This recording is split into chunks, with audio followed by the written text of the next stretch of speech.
Karena di akuntansi itu juga ada spesialisasinya ya, Ada, kayak ya. dokter gitu ya Pak? Iya, ada. Dokternya perusahaan? Dokternya perusahaan, betul. Kalau dokter kan meriksa kesehatan secara fisik manusia, tapi kalau akuntan publik, auditor, kantor akuntan itu kan memeriksa laporan keuangan. Dia bisa melihat sehat, tidak sehat, yang sakit mana, yang tidak wajar mana, kemudian kalau bisa lebih ya cara ngobatinya bagaimana.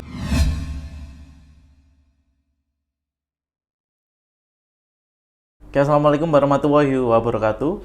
Selamat datang di podcast program studi akuntansi. Kali ini saya bersama dengan Pak Taufan, ya, salah satu alumni di Prodi Akuntansi. Selamat datang Pak Taufan. Ya. Sehat ya Pak ya? Alhamdulillah. Dulu alumni tahun berapa Pak? Alumni 91 masuknya, lulus 96. Waduh. Sudah hampir 5 tahun. Zaman dulu itu semakin lama semakin bangga. Semakin bangga ya Pak? Semakin lama semakin bangga? Iya.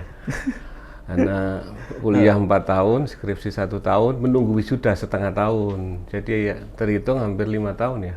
Wisuda itu masih nunggu lagi? Iya, karena dulu periode wisuda itu kan tidak mesti 3 bulan sekali seperti sekarang ya. Dulu 1 tahun sekali bisa jadi. Paling cepat 1 semester sekali. Bangga Pak jadi alumni UMM? Alhamdulillah bangga, karena dulu itu perguruan tinggi kan banyak di Kota Malang ya. Saya itu SMA di Malang dulu. SMA Negeri 1 di Tugu mungkin. Itu kemudian karena saya dulu SMA-nya adalah IPA atau A1 dulu, eksak. Saya akan kuliah harus di eksak. Saya cita-cita dokter dulu. Jadi ingin sekali jadi dokter, melihat profesinya, menarik. Di seliwar-seliwar itu kan orang kalau pakai jas putih itu kan sesuatu. Tapi ketika di dokter tidak diizinkan Allah, bahasa tingginya ya, tidak diterima oleh panitia, saya akhirnya berpikir kuliah apa ya yang ekonomi sosial tapi bisa layaknya jadi dokter dan eksak. Maka pilihan saya kok akuntansi. Akuntansi. Jadi itu Mas Wendy. Jadi waktu itu ujiannya kayak apa Pak? Pada zaman itu ya? Zaman itu UMPTN, ujian masuk perguruan tinggi negeri. Jadi negeri itu bagian dari ujian, karena bagian dari keinginan semua lulusan. Jadi keniscayaan. Dulu tidak ada opsi tapi disodorkan pada UMPTN. Kemudian saya di kedokteran, karena tidak diterima panitia tadi bahasanya. Saya akhirnya memilih ekonomi yang akuntansi. Akuntansi itu kan nanti harapan saya itu bisa berpraktek layaknya dokter. Ilmunya juga ada hitung-menghitung. Saya karena fisika atau eksak yang senang hitung-menghitung. Kedua, saya ingin berpraktek layaknya dokter, ya pilihan saya secara praktis, pragmatis zaman dulu itu adalah akuntansi. Berarti keren ya, dulu akuntansi termasuk keren. Saya lihat bukunya tebal-tebal. Saya punya saudara juga kuliah di akuntansi, pendahulu saya itu di kamarnya itu bukunya bahasa Inggris dan lain sebagainya. Ya, tapi kemudian kenapa UMM? Saya pikir kuliah akuntansi itu kan bisa di mana saja ya. Asal kita ada kemauan, asal ada kemampuan yang lebih, menimba ilmu di mana saja itu bisa dilakukan. Termasuk di UMM. Saya karena UMPTN gagal, saya memilih perguruan tinggi, saya pilih mana yang bernafaskan agama dan tidak, mana yang secara akarnya itu ada kesatuan secara mengerucut pada organisasi yang tertib apa enggak. Saya memandang UMM pada saat itu menjadi salah satu pilihan saya untuk menempuh kuliah atau mata kuliah akuntansi itu. Pada tahun 91. Itu berapa tahun yang lalu itu? Hampir 30. Baru umur 1 tahun itu. Begitu Mas Wendy. Nah, setelah tahu aku dulu kan milih kedokteran karena belum tahu akuntansi gitu. Nah, sekarang sudah tahu akuntansi. Kalau disuruh milih antara akuntansi dan kedokteran saat ini, karena saya sudah menempuh mata kuliah, karena saya sekarang sudah berpraktik. Akuntansi itu kan kuliah, menempuh pendidikan, di dalamnya ada pilihan banyak profesi. ada profesi akuntan manajemen dan sebagai kerja di perusahaan pada umumnya, ada akuntan pendidik kayak Pak Fendi ini, ada sebagai akuntan pemerintahan yang kemudian menjadi ASN istilah sekarang atau pegawai negeri zaman dulu, ada akuntan publik atau auditor pada akhirnya. Saya memilih itu, berarti kan secara roadmap kuliah akuntansi eksak, kemudian saya harus berpraktek, berarti kan sudah seperti dokter. Saya tidak bingung lagi karena saya tidak mungkin pada roadmap yang sudah sampai pada selaras atau setara dengan layaknya profesi dokter, saya kemudian harus bingung lagi apakah akuntan atau dokter, saya tidak waktunya lagi itu ya.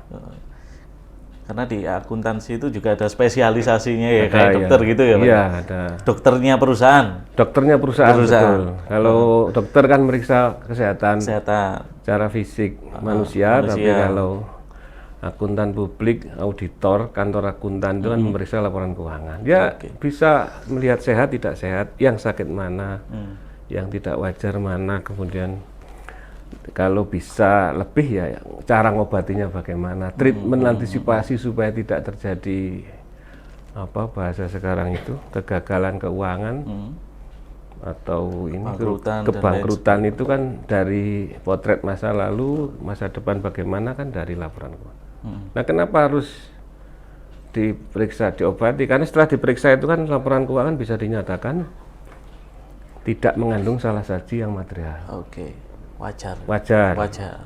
Karena itu tujuan audit. Terus, kalau disuruh milih di audit apa mengaudit? Yang susah. Jadi di audit itu berarti sedang diperiksa. Kalau mengaudit berarti memeriksa. Nah, sampean ini lebih milih di audit apa mengaudit?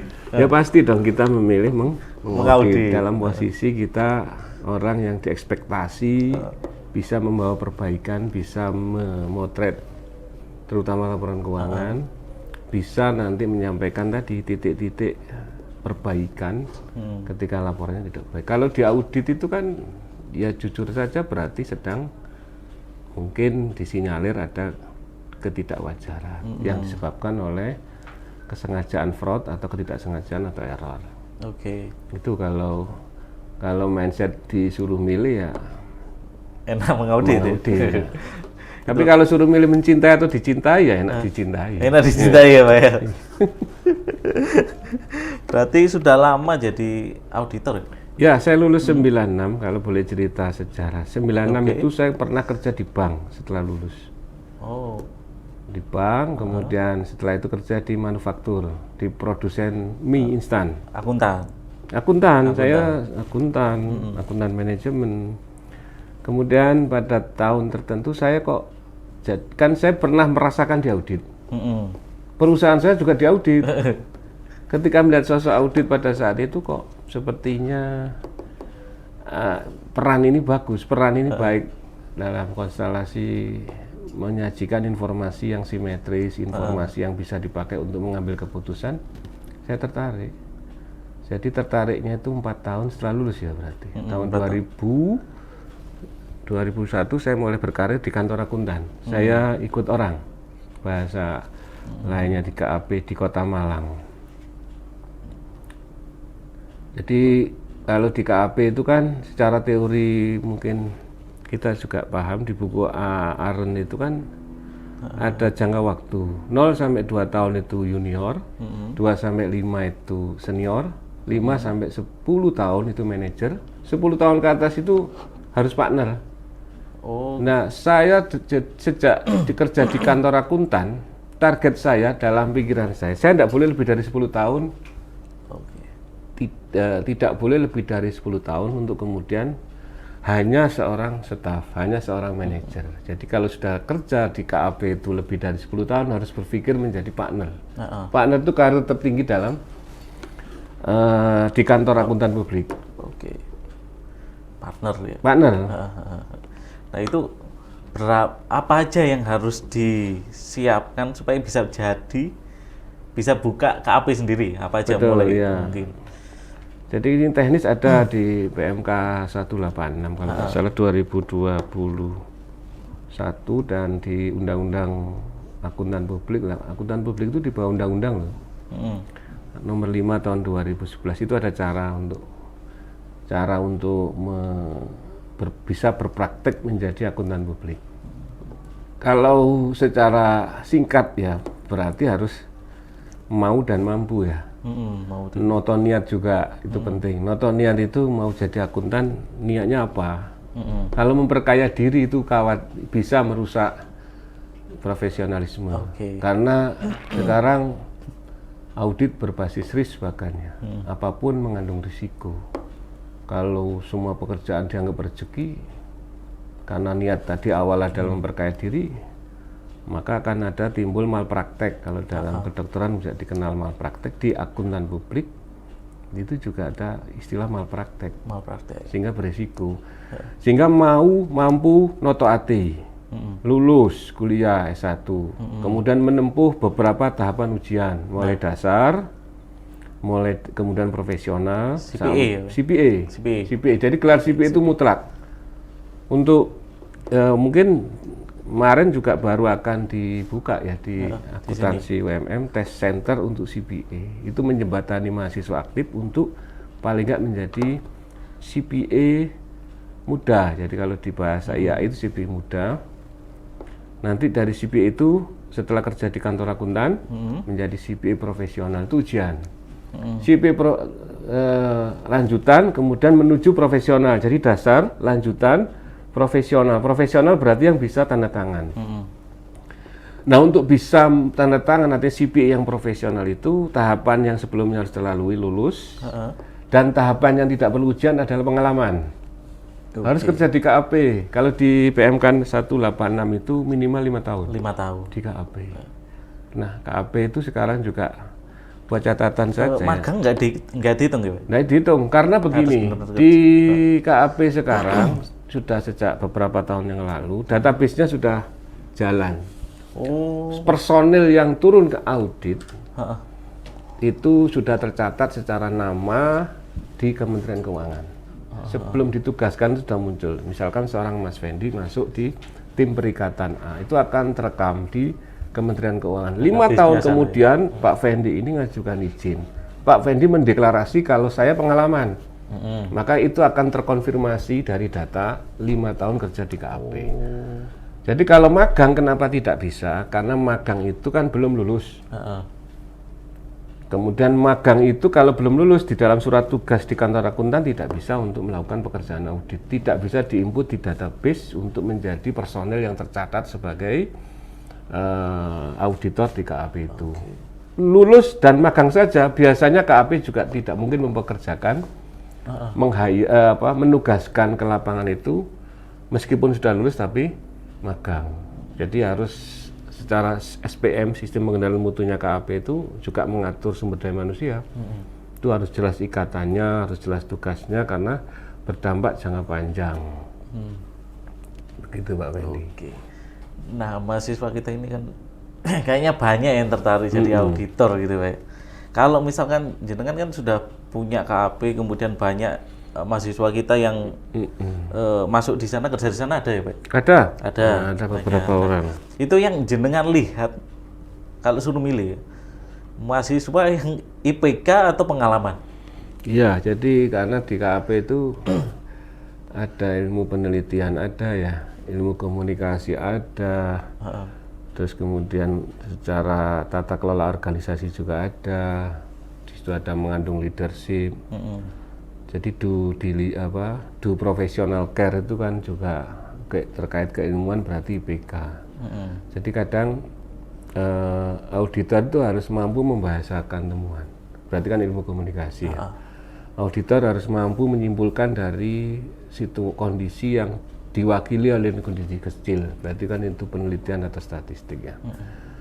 Karena di dalam auditor itu setelah dia melakukan pengujian sampai pada menyampaikan laporan. Nah, ketika tahap menyampaikan ini butuh seorang yang mampu memberi penyampaian yang sifatnya apa ya, ilmu komunikasi tadi.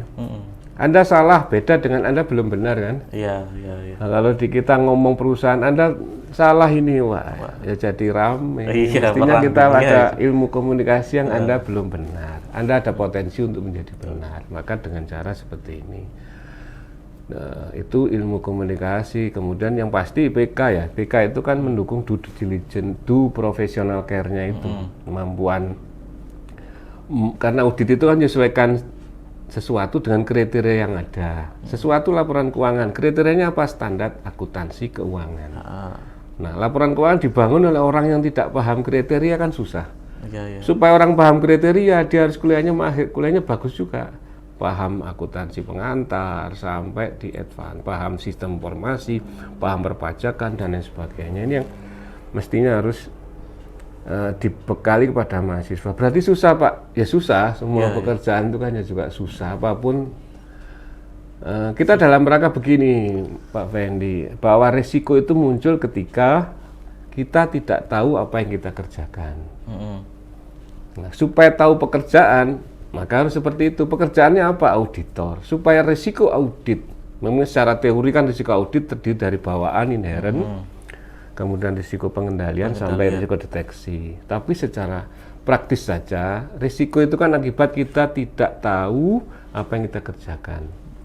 Supaya kita tahu apa yang kita kerjakan, ya punya pengetahuan yang tinggi.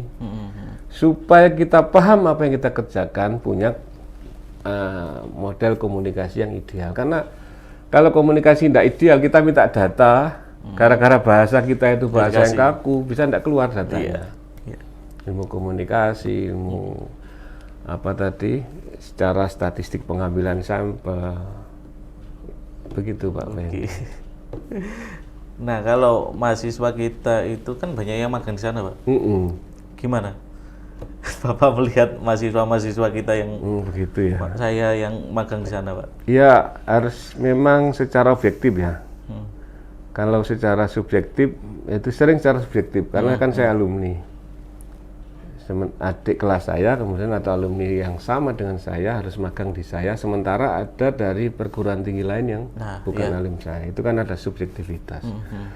Tapi secara objektif ya tuntutannya akhirnya sama. Iya, betul. Kalau bahasa Jawa ini mergo podo alumni ini moro diperlakukan istimewa, diampuni, ditoleransi, dibiarkan ketidakmahirannya, dibiarkan ketidakseriusannya. Itu juga enggak. Maka kalau bagaimana mahasiswa kalau UMM di KAP ya, saya perlakukan sama. Kalau kurang saya bilang kurang. Sebaliknya saya harus memuji alumni perguruan tinggi lain. Kalau memang bagus ya bagus. Itu objektivitasnya yang memang harus dijaga dan seni ya. Seni mengelola KAP, kantor akuntan dengan bekal yang besar tadi, dengan perusahaan jasa, natur bisnisnya kan jasa ya, layanan. Dengan kemudian fenomena berbagai perguruan tinggi yang harus kita kelola alumninya dalam satu kantor, namanya kantor akuntan. Oke. Jadi seru juga ya. Iya. Selain deadline. Waduh ya, kalau mikir itu KAP itu banyak yang dipikir ya, deadline tadi benar. Deadline itu karena kita produknya adalah membuat opini atas kewajaran lapor. Laporan keuangan dipakai untuk ambil keputusan. Kalau garbak in, garbak out ya. Kalau laporan keuangan ini kita katakan wajar padahal sebenarnya di dalamnya adalah tidak wajar, itu kan risiko kita. Nah, itu keputusan jadi salah, yang disalahkan juga KAP. Itu posisi bergainingnya sangat tinggi dan ya kalau konsekuensinya sih pada akhirnya kita nerima fee. Fee yang alhamdulillah kalau suka duka itu sukanya kan fee-nya bisa menopang kehidupan diri dan gerbong di belakang saya, staf-staf itu. Dukanya ya karena audit tadi berisiko, bahwa karena menjadi alat mengambil keputusan, mereka mewakili assurance itu kepada hasil audit, yaitu opini, mengandalkan ya. Ketika itu yang diandalkan salah, berarti kita ikut, kalau bahasa hukumnya itu pembiaran. Itu resiko. Jadi risiko KAP itu beratnya seperti itu. Risiko audit yang harus kita tanggung, dan itu tidak berhenti. Kalau jual barang, jual makanan ya, sekali dijual transaksional, Anda makan, Anda habis, saya terima uang, beres. Tapi kalau jasa KAP itu, Anda bayar jasa saya, saya ciptakan, saya terbitkan sesuai mekanisme yang kompleks, laporan auditor independen, dipegang dia sebagai dokumen perusahaan. Itu akan tetap terbuka kalau secara undang-undang pajak kan 5 tahun ya. Karena pajak juga bisa mempermasalahkan laporan. Kalau secara kearsipan kan harus disimpan 10 tahun. 10 tahun. Berarti bisa dianalogikan. Saya harus siap-siap Selama 5 tahun. terkonfirmasi secara 5 tahun, bahkan 10 tahun. Berarti kerja saya meskipun kerja saya nyatet selesai. Tapi saya harus, kalau bahasa acara TV itu harap-harap cemas ya. Harap-harap cemas itu menjadi bukan kewajibannya, keniscayaan yang melekat. Karena itu prasasti saya yang setiap saat bisa dilihat oleh siapapun. Iya. Siapapun pemegang saham, pihak berwajib, pihak stakeholder, dan kalau mau mempermasalahkan kan namanya juga ingin bermasalah kan ada aja masalah. Ada aja. Itu yang Pak Feni harus dipahami.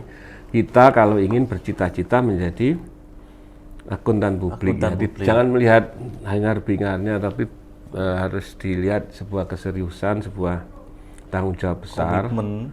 Nah, kuat, gitu. Kalau saya pernah datang klien itu sering dikatakan seperti malaikat.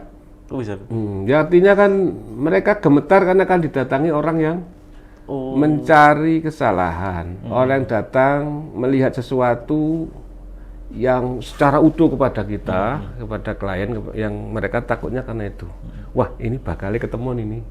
Wah, bakalnya saya akan yang sebelumnya itu aman-aman saja, gara-gara auditor datang bisa tidak aman lagi. Nah, itu kita dianggap malaikat. Nah, itu yang berat di pundak kita. Kita menanggung ekspektasi dari orang yang ingin benar menjadi benar betul. Dari orang yang punya niat tidak benar, dia akan ketahuan kalau dia tidak benar. Bayangkan kalau berbalik ya, dia tidak benar tapi kemudian tidak tahu ke akuntan itu bahwa dia tidak benar, akuntan publik kan juga satu sisi reputasinya dipertanyakan. Ekspektasi yang ingin benar tapi kok nggak tahu akuntan publik bahwa itu tidak mengandung kebenaran, dianggap benar-benar saja juga beresiko nanti. Deadline ya, kemudian risiko audit, laporan, kemudian terkait ini proses audit yang juga ini loh, secara timeline ini fenomena di semua lah, seluruh dunia ya. Tutup buku kan 31 Desember. 31 Desember. RUPS itu adalah kalau secara undang-undang PT kan 4 bulan setelah tutup buku. Tutup buku. Pajak pun harus lapor 4 bulan setelah tutup buku. Keputusan-keputusan strategis harus diputuskan tidak jauh dari setelah tutup buku. Bisa Anda bayangkan. Berarti pekerjaan KAP itu hampir akan rame dan hampir dipastikan rame setelah tutup buku. Setelah tutup buku. Kan setiap di seluruh dunia tutup bukunya 31 Desember. Tidak ada yang tutup buku kecuali perguruan tinggi yang pakai tahun semester. Oke, beda atau ya, perusahaan-perusahaan yang pakai tahun gitu. takvim beda. Itu tapi kan berapa persen dari total entitas yang minta audit dalam setiap tahunnya. Jadi saat 31 tutup, itu order minta audit akan banyak sekali. Sementara Januari sudah selesai, Maret atau April sebelum SPT harus selesai misalkan. Berarti akan pekerjaan yang ritmenya itu bukan berarti kita pasrah dan kemudian menganggap itu sesuatu yang menghalangi, justru itu harus kita atur waktu sehingga ada strategi audit. Memang kita ngaudit sebelum tutup buku. Jadi kita Oktober November sudah turun untuk mengaudit interim ya, sebelum tutup kita audit per September. Nanti pada saat setelah year end tutup buku kita ngaudit hanya tinggal misalkan Oktober November Desember. Secara vouching dan secara sudah didahului ya Pak. Didahului kita ada. Itu fenomena juga sekarang pemeriksaan di lingkungan sektor publik kan juga sama. Tidak harus turun setelah tutup, tapi sebelum tutup sudah mulai. Itu mengatur waktu, timeline Pak Fendi, mengatur risiko tadi, mengatur sumber daya terkait pengendalian mutu di KAP. Kita juga ada regulator, kita ada pengawas, kita ada pembina. Terutama juga ini masyarakat umum yang mengandalkan hasil penilaian kita kalau bahasa menilai ya. Oke. Ada lagi yang mau disampaikan Pak Ya kalau saya kan tadi diminta untuk menjadi apa ya, alumni yang kemudian berpraktek sebagai alumni yang berpraktek sebagai akuntan publik ya. Intinya ya buat pemirsa YouTube ini, kalau mahasiswa sedang aktif ya berarti kalau ingin cita-cita jadi akuntan publik itu kebiasaan harus dibangun mulai sekarang ya. Kebiasaan skeptis, tidak percaya sebelum dibuktikan. Ya, betul. Kebiasaan menganalisa secara dalam, mengkritisi sesuatu itu harus diciptakan. Itu yang ya tentunya latar belakang belajar yang giat, mencari literasi, bagaimana roadmap menuju CPA itu harus.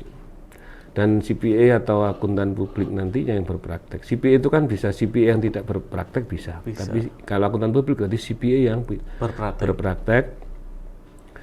Itu kan nanti harus ada pengalaman. Jadi dan karena ini pilihan profesi, maka sebaiknya Anda juga harus mulai memilih sekarang ya. Mulai dari sekarang. Mulai sekarang ini, dari sekarang itu ya di posisi Anda sekarang. Kalau semester awal ya coba saja. Saya ada semacam passion, tidak penting. Kerja kalau tidak ada passion itu kan nanti tidak mencintai, malah beban.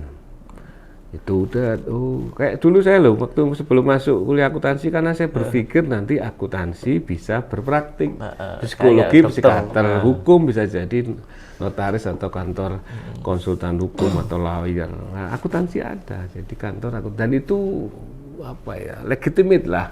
Ada PMK, ada undang-undangnya, ada syarat di beberapa ketentuan undang-undang PT aja mensyaratkan 50M ke atas harus diaudit. Harus. Kemudian di OJK sendiri peraturan terhadap perbankan di atas 10 miliar aset harus diaudit. Nah, legitimasi itu kan yang kemudian membuka kita harus siap menerima pekerjaan pada akhirnya. Kerjaan kalau di KAP itu sebenarnya tidak mencari, kita menerima. Karena regulasi mendukung. Itu untuk mahasiswa yang aktif, untuk yang lainnya mungkin ya pasti tidak ada yang terlambat lah kalau kemudian Mas Wendy aja ingin berpraktik gitu ya. Jadi akuntan dengan status sebagai Pak dosen di sini kan juga masih possible ya. Tidak ada yang tidak mungkin. Dan yang sudah berpraktek mungkin ada alumni yang menonton yang praktek ya. Mari kita sama-sama secara alumni kita punya masa lalu yang sama di UMM yang notabene kan perguruan tinggi bernafaskan Islam atau religius. Jadi ada nilai-nilai yang harus dibawa di akuntansi sama dimanapun belajarnya, ilmunya juga sama, tapi siapa kita itu bisa membedakan dengan siapa kitanya dari perguruan tinggi atau alumni lain. Itu yang kemudian membekali alhamdulillah juga ya spiritualisme, sentuhan-sentuhan nafas Islam, karena dalam semua profesi lah ya ada namanya dilema etika ya. Nah, ketika dilema etika itu kita punya bekal sesuatu yang paling mujarab, kita bisa segera bisa menyelesaikan dilema etika. Begitu Pak Wendy. Kalau pesan-pesan, mau pesan soto dulu atau pesan es teh? Kalau saya melihat vlog-vlog yang lain kan terakhir apa pesan? Ya kalau untuk program studi akuntansi ya, menurut saya kita melihat siapa yang belajar adalah mahasiswa yang sejak awal niatnya ingin menuntut ilmu di mana di perguruan tinggi yang spiritualismenya mungkin di atas rata-rata atau lebih dari yang lain. Maka harus jadi diri akuntan yang muslim dan muslimah itu harus tetap selalu dimunculkan dalam konten-konten pembelajaran, entah tertulis maupun tidak tertulis, entah verbal atau contoh teladan, sehingga muslim-muslimah yang belajar akuntansi di program studi itu menjadi muslim dan muslimah yang cerdas. Nah, menurut saya gampang, muslim-muslimah yang cerdas yang bagaimana, yang selalu ingat mati gitu aja, selesai. Itu salah satunya cara untuk menjadi muslim-muslimah yang cerdas, sehingga muslim-muslimah yang akuntan atau dibalik akuntan yang muslim dan muslimah cerdas, sehingga insya Allah punya keunggulan kompetitif untuk lulusan prodi akuntansi FEB Universitas Muhammadiyah Malang. Itu harapan saya karena sudah tidak kuliah lagi. Bisa jadi saya pengguna sekarang, pengguna alumni. Saya berharap itulah keunggulan kompetitif. Kalau ilmu karton itu bisa dipelajari. Bisa dipelajari. Artinya bekerja di KAP, bekerja dimanapun kan masih sah untuk buka buku. Nah, saya kalau di kelas juga bilang, jangan khawatir tidak hafal, yang penting logika masuk dulu. Masalah kerja jadi akuntan manajemen, nanti buka lagi buku boleh. Tapi paling enggak ya yang dibuka apa Anda tahu. Ini buka bab apa ketika ada masalah apa kan tahu. Iya. Itu Pak Wendy. Kursi dibuka koran. Iya. Ternyata tema tentang bagaimana memasak dengan baik. Nah, yang dibuka buku gambar, nah, itu kan beda. Oke. Baik. Mungkin itu sudah memberikan banyak sekali pencerahan, insight kepada kita semua ya. Jadi teman-teman yang mau berpraktek sebagai auditor, nah tadi sudah ada tips-tipsnya banyak sekali apa yang harus disiapkan, kemudian karakter kita itu harus kita bawa, yang membawa nilai-nilai Islam juga, itu menjadi keunggulan kompetitif kita. Nah, terima kasih Pak Taufan sudah hadir di sini ya Pak. Boleh nutup ya? Nah, boleh. Closing statement ya biar sambil nanti disampaikan KAP-nya apa, Instagramnya kalau ada, YouTube-nya apa juga ada. KAP-nya sama ya, KAP Taufan dan Rosid saya. Kantor pusat di Kota Malang. Saya punya cabang di Kota Samarinda. Jadi 2 kantor masih pusat dan kenapa enggak di Jakarta, Pak? Dulu saya buka cabang 2015. Tapi sekarang Kalimantan Timur identik menjadi ibu kota negara. Iya. Sama aja kan saya punya cabang di ibu kota. Jadi KAP itu perkenalan nanti. Kemudian yang statement saya selalu ingat ya dulu sebelum berpraktek itu kata-kata begini. Profesi yang besar tidak ditentukan oleh seberapa besar dia patuh terhadap ketentuan atau peraturan perundang-undangan yang ada. Jadi profesi yang besar tidak hanya ditentukan oleh kepatuhan dia terhadap ketentuan peraturan perundang-undangan yang ada. Tetapi besarnya profesi itu juga ditentukan oleh seberapa besar dia patuh terhadap sesuatu yang tidak bisa dipaksakan kepada dia, tetapi mengandung nilai luhur. Nah, ini itu yang penting sekali. Saya selalu ingat-ingat itu. Apakah setelah patuh Undang-undang akuntan, PMK, undang-undang pajak, kita akuntan belum. Ada patuh yang lain, yaitu patuh terhadap sesuatu. Kalau undang-undang kan dipaksa tadi. Tapi kalau kita tidak dipaksa tapi patuh dan mengandung nilai luhur, itu menurut saya, atau menurut kata-kata itu, saya hanya mengadopsi dan menginspirasi dari kata-kata itu, berarti kita dikatakan profesi yang besar. Itu pun masih proses dalam diri kita masing-masing, terutama diri saya. Begitu Pak. Pak Wendy. Terima kasih atas pencerahannya Pak Taufan. Jangan lupa teman-teman tetap follow IG-nya UMM, Prodi Akuntansi UMM, @prodiakuntansi UMM, kemudian YouTube-nya Akuntansi UMM. Jangan lupa like and subscribe. Saya akhiri, assalamualaikum warahmatullahi wabarakatuh.